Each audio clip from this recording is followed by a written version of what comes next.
गुजरात जगन्नाथपुरी बाद सौथी मोटी रथयात्रा अमदावाद खाते નીકળતી હોય છે, ત્યારે 147મી ભગવાન જગન્નાથની રથયાત્રા કાલુપુરથી નીકળી હતી. સૌપ્રથમ ગુજરાત, ત્યારબાદ અલગ અલગ યુવક મંડળોની ભક્તોમાં અનેરો ઉત્સાહ જોવા મળ્યો. સેંકડો લોકો ભગવાનના દર્શન અને તેમની ભક્તિમાં લીન થયેલા જોવા મળ્યા. પરોઢિયે 5 કલાકે ભગવાનના રથના આગમન પહેલા આદિવાસી નૃત્ય કરવામાં આવ્યું. આ તરફ કેટલાય ભક્તોમાં ઉમંગ અને ઉત્સાહ જોવા મળ્યો, તો કેટલાય લોકો માથે ગરબીઓ મૂકીને જગન્નાથ મંદિરના પ્રાંગણમાં ગરબે ઘૂમતા જોવા મળ્યા. માટીની ગરબીઓ માથે મૂકીને કેટલીય મહિલાઓ ગરબે ઘૂમતી જોવા મળી. તો પ્રભુ ભક્તિમાં લીન કેટલીય વૃદ્ધાઓની ભજન મંડળી પણ જોવા મળી. કેટલીય મહિલાઓ નિત નવા વેશ સાથે હાથમાં કરતાલ અને મંજીરા સાથે જગન્નાથના ભજનો ગાતી જોવા મળી.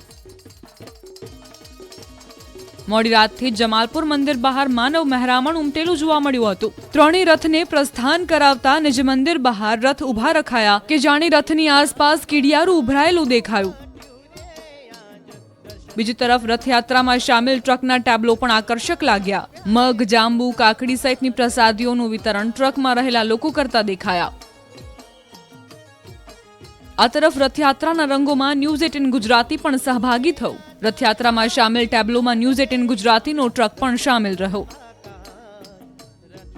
નિજ મંદિરથી રથયાત્રાના આગમન સાથે જ ગજરાજોને પ્રસ્થાન કરાવવામાં આવ્યું. વિવિધ શણગાર સાથે 7થી વધુ હાથીઓથી થઈ રથયાત્રાની શરૂઆત. એક બાદ એક શરૂ થયા વિવિધ સુશોભિત ટ્રક.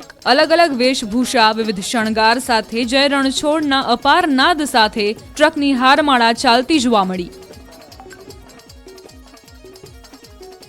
ખાડિયા પહોંચ્યા હોવાની જાણકારી મળી રહી છે. રથ જે છે તેઓ ધીમે ધીમે આગળ વધી રહ્યા છે અને ખાડિયા રથ પહોંચી ગયા છે. અને સૌથી વધારે મહત્વની વાત, કારણ કે આ વખતે અખાડાની સંખ્યામાં પણ વધારો થયો છે, જનમેદની પણ મોટી સંખ્યામાં જોવા મળી રહી છે. તો ધીમે ધીમે જે રથ છે તે પહોંચી રહ્યા છે મોસાળ તરફ અને રાહ જોવામાં આવી રહી છે મોસાળમાં. પણ આ દ્રશ્યો જે છે તે અમે આપણે રથયાત્રાના સીધા જ બતાવી રહ્યા છે. જનમેદનીમાં સતત વધારો થતો જોવા મળી રહ્યો છે. હાલમાં અખાડાઓ આગળ વધી રહ્યા છે. જે સૌથી મોટી જાણકારીને મહત્વની વાત જે જાણવા મળી રહી છે કે સંખ્યા વધી ગઈ છે. આ વખતે રવિવારનો દિવસ છે, લાંબા સમય બાદ રવિવારના દિવસે રથયાત્રાનો પ્રસંગ આવ્યો છે અને આ ઉજવણી કરવા માટે શહેરનો એક પણ વ્યક્તિ બાકી ન રહી જાય તેવું જાણે માનવ મહેરામણ હોય તેવું જોવા મળી રહ્યું છે. અને તેની સાથે જે જાણકારી છે તે પ્રમાણે ન ફક્ત અમદાવાદ પરંતુ ગુજરાતભરમાંથી લોકો આવ્યા છે. વધુ એક જાણકારી મહત્વની, વરસાદને લઈને આજે 7 જિલ્લામાં ભારે વરસાદની સંભાવના છે. દક્ષિણ ગુજરાતમાં પડી શકે છે ભારે વરસાદ. દક્ષિણ ગુજરાતમાં વરસાદને લઈને જાણકારી છે, જેમાં મોટા ભાગના શહેરો દક્ષિણના સમાવેશ થઈ ગયા છે કે જ્યાં આગળ વરસાદ થઈ શકે છે. તો 7 જિલ્લા માટે આગાહી કરવામાં આવી છે વરસાદની, જેમાં અલગ અલગ જિલ્લાઓનો સમાવેશ કરવામાં આવ્યો છે. દક્ષિણ ગુજરાતમાં સુરત, નવસારી, વલસાડમાં ભારે વરસાદની આગાહી. ભરૂચ, નર્મદામાં પણ પડી શકે છે ભારે વરસાદ. ડાંગ, તાપીમાં પણ વરસાદની આગાહી છે. તો મંગળવારે પણ 7 જિલ્લામાં ભારે વરસાદની આગાહી કરવામાં આવી છે. આ તરફ રથયાત્રાના પણ દ્રશ્યો આજે અમી ચાટણાની પણ રાહ જોવામાં આવશે, કારણ કે ધીમે ધીમે જ્યારે રથ આગળ વધી રહ્યા છે અને આજનો અષાઢી બીજનો પ્રસંગ એવો રહ્યો છે કે અમી ચાટણા આજના દિવસે તો થાય જ છે. તો અમદાવાદ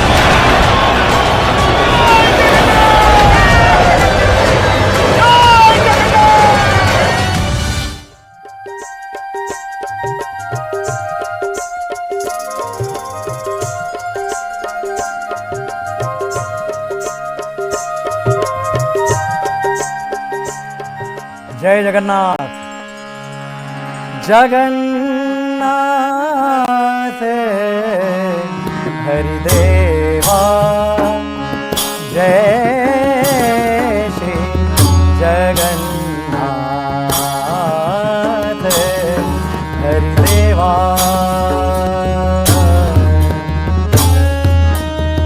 रथ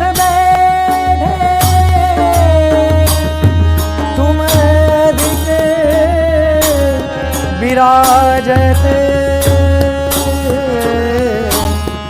जगत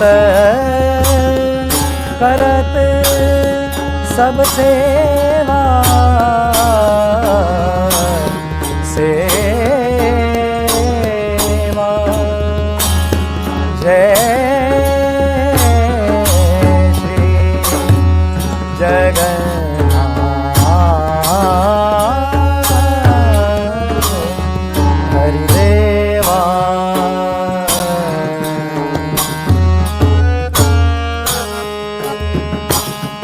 सनक सनंदन और ब्रह्मादिक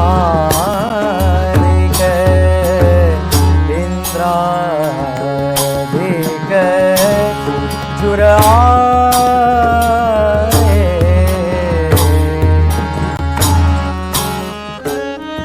अपनी अपनी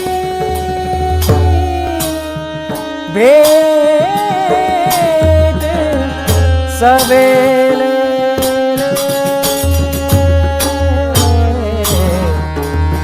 गगन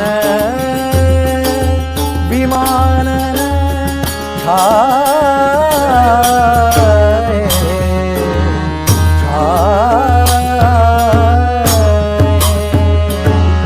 जय श्री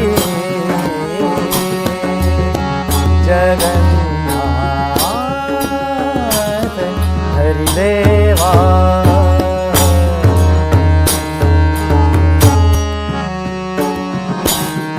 रत्न जटित रथ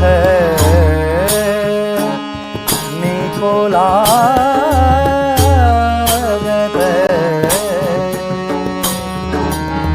चंचल अश्व लगाए नर नारी आनंद भयति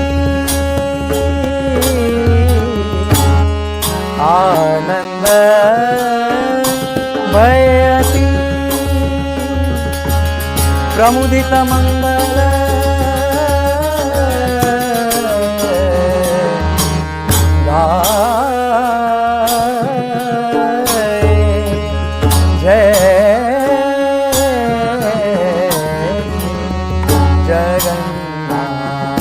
जगन्नाथ हरिदेवा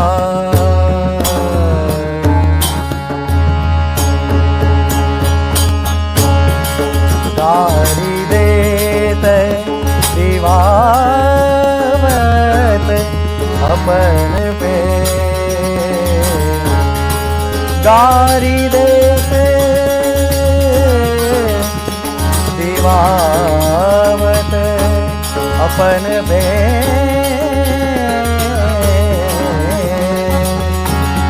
यह रथ ही